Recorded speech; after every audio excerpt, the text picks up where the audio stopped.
If I were a liberal and I was someone who didn't believe in the Bible as historically accurate, and I didn't believe in church history like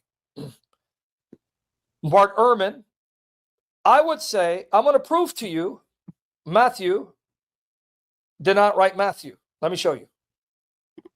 Look at this, Matthew 9:9. Now remember, Matthew wrote this, right? That's what we believe.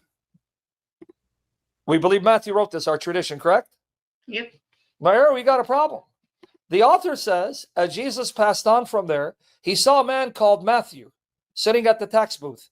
And he said to him, follow me. And he rose and followed him. Wait, I thought Matthew wrote this. Why is Matthew mentioning Matthew in the third person? Does that sound like Matthew wrote this? No.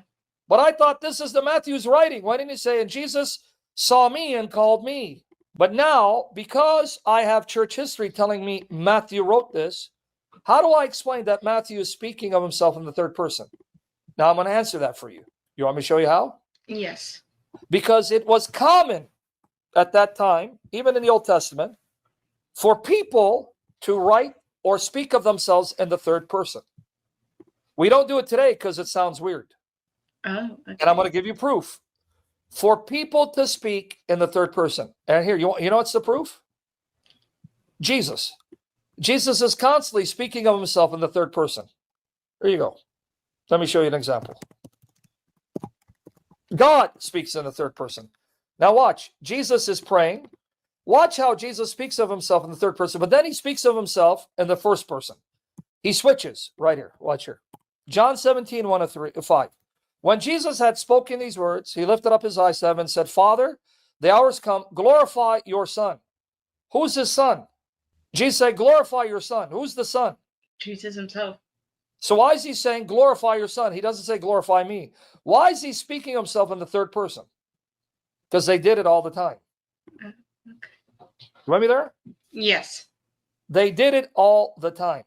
Since you have given him, look, he didn't say, since you've given me authority over flesh, to give eternal life to all whom you have given him. And this is eternal life, that they may know you, the only true God, and Jesus Christ whom you have sent.